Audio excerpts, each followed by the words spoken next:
കേരളത്തിൽ വളർന്നു വരുന്നൊരു കാര്യം പ്രത്യേകമായി നാം ശ്രദ്ധിക്കണം. അത് LDF ഗവൺമെന്റ് ഈ രീതിയിൽ ശക്തിപ്പെട്ടു വരുമ്പോൾ ആ ശക്തിയിൽ വിഷമിക്കുന്ന പിന്തിരിപ്പൻ ശക്തികൾ കേരളത്തിലുണ്ട്.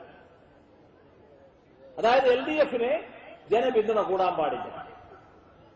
അപ്പൊ LDFന്റെ ജനപിന്തുണ തകർക്കണം, LDFനെ തകർക്കണം, ദുർബലപ്പെടുത്തണം.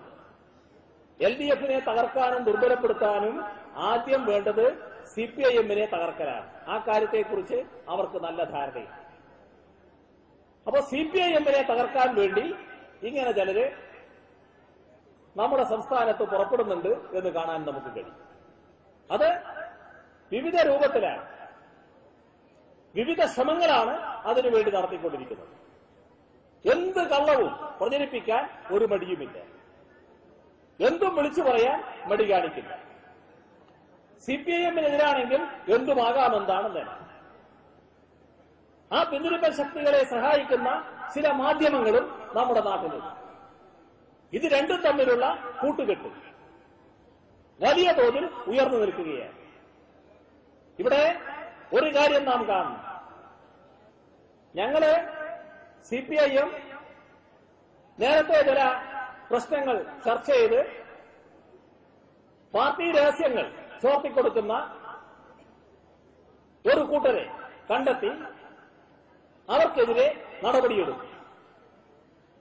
സാധാരണഗതിയിൽ ഈ ചോർന്നു കിട്ടിയ മാധ്യമങ്ങൾക്ക് രസിക്കുന്ന ഒരു കാര്യമായിരുന്നില്ല. അവര് ആ നടപടിയെ അംഗീകരിക്കില്ല എന്നുറപ്പും.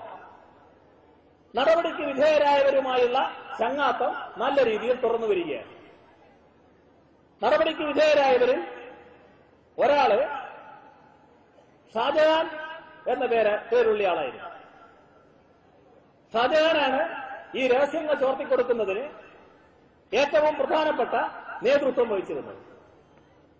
ഷാജഹാന്റെ ഏറ്റവും അടുത്ത ഒരു സുഹൃത്താണ് നിയമസഭയിൽ CPIMനോടൊപ്പം ഇരിക്കുന്ന മഞ്ഞളാംകുഴി അലി. മഞ്ഞളാംകുഴി അലി ഇന്ന് ചില വെളിപ്പെടുത്തലുകൾ മാധ്യമത്തിലൂടെ നടത്തിയിട്ടുണ്ട്. അദ്ദേഹത്തിന് എന്താ പറ്റിയതെന്ന് അറിയില്ല. പക്ഷേ ഷാജഹാന്റെ രോഗം അദ്ദേഹത്തെയും ബാധിച്ചു എന്ന് മാത്രമേ പറയാൻ പറ്റൂ. ആ മലപ്പുറം സമ്മേളന ഘട്ടത്തിൽ ഈ വാർത്തകൾ ചോർത്തുന്നതിന് അലിയുടെ കേന്ദ്രം ആശ്രയിച്ചുകൊണ്ടായിരുന്നു ഷാജഹാൻ പ്രവർത്തിച്ചിരുന്നത്. അപ്പോ അലിയുമായുള്ള ഷാജഹാന്റെ ബന്ധം അലിയെ തെറ്റായ വഴിയിലേക്ക് ചരിച്ചു, തെറ്റായ വഴിയിലേക്ക് ചരിപ്പിച്ചു എന്ന് വേണം കാണാൻ.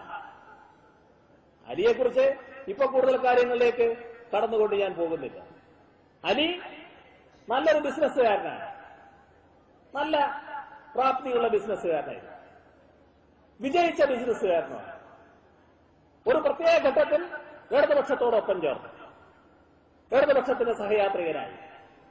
പക്ഷെ അലിക്ക് ബിസിനസ്സിലെ കണക്കുകൂട്ടൽ രാഷ്ട്രീയത്തിലും ഉണ്ടായിരുന്നു എന്ന് ഞങ്ങൾക്കറിയില്ലായിരുന്നു. ഞങ്ങൾക്ക് അത്തരത്തിലുള്ള പ്രത്യേക കണക്കുകൂട്ടലുകളൊന്നുമില്ല. രാഷ്ട്രീയത്തിന്റെ ഭാഗമായി അലിയെ പോലൊരാൾ വരുന്നു, ഇരിക്കട്ടെ, ഞങ്ങളുടെ ഒരു സഹയാത്രികനായി, തീർത്തും സ്വതന്ത്രനായി ഇരിക്കട്ടെ എന്ന നിലപാട് ഞങ്ങൾ സ്വീകരിച്ചു.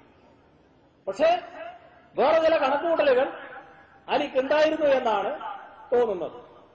കാരണം അലി കൊടുത്ത ആ ഇന്റർവ്യൂവിൽ പറയുകയാണ്, അദ്ദേഹത്തിന് മന്ത്രിസ്ഥാനം കിട്ടാത്തതിൽ ഒരു പരിഭവവുമില്ല എന്ന് പറഞ്ഞു വെക്കുന്നുണ്ട്. എന്നിട്ട് അതോടൊപ്പം പറയാണ്, മന്ത്രിസ്ഥാനത്തെക്കുറിച്ച് തെരഞ്ഞെടുപ്പിന് മുൻപും അതിനുശേഷവും പാർട്ടിയിൽ ആലോചനകൾ നടന്നിട്ടുണ്ട് എന്ന് എനിക്കറിയാം. എവിടുന്ന് കിട്ടിയതാ അലിക്കിത്? എവിടുന്ന് അലിക്ക് വിവരം കിട്ടി? CPIMനെ കുറിച്ചാണ് പറയുന്നതെങ്കിൽ CPIMനകത്ത് അത്തരമൊരു ആലോചന നടന്നിട്ടേയില്ല. എവിടുന്നാണ് അലിക്ക് വിവരം കിട്ടിയത്? ആ കണക്കൂട്ടലിലായിരുന്നോ അലി തുടങ്ങിയിരുന്നത്? അങ്ങനെയാണെങ്കിൽ ഈ പാർട്ടിയെ വളരെ ചെറുതായി അലി കണക്കുകൂട്ടുകയാണല്ലോ. ഇത് മറ്റേതെങ്കിലും കച്ചവടം പോലെയല്ലോ. ഇത്ര ഇങ്ങനെ ചെയ്താൽ അത്ര ഇങ്ങനെ വരും, അതിന്റെ അനുസരിച്ച് ഇത്ര ലാഭം വരും എന്ന് കണക്കൂട്ടാകുന്ന ഒന്നല്ലാലോ ഈ CPIM എന്ന പാർട്ടി.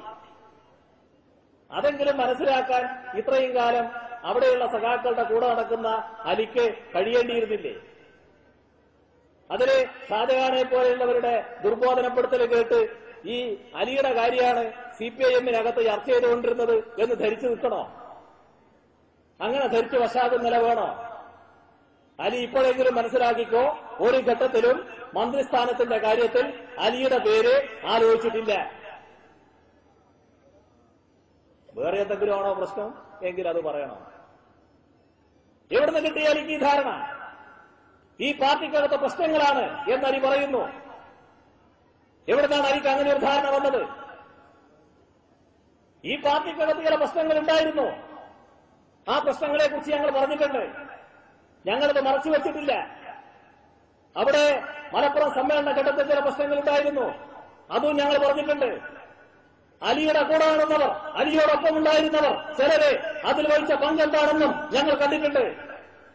ഞങ്ങളതൊന്നും കാണാതിരുന്നിട്ടില്ല. അലി ഞങ്ങളുടെ മുന്നിൽ അലി ആരുമല്ല. അലി പാർട്ടിക്ക് പുറത്തു നിൽക്കുന്ന ഒരാള്, പാർട്ടിയോടൊപ്പം നിൽക്കുന്ന ഒരാള്.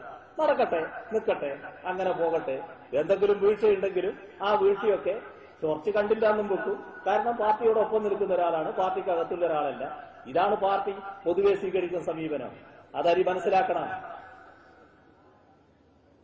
ഈ പാർട്ടിക്കകത്തെ പ്രശ്നങ്ങളുടെ ഭാഗമായിട്ട് ഇന്ന് കേരളത്തിന്റെ മുഖ്യമന്ത്രിക്ക് ഭരിക്കാൻ കഴിയുന്നില്ല എന്ന് അലി പറയാൻ എവിടുന്ന് കിട്ടിയ അലിക്ക് ഈ ധാരണ?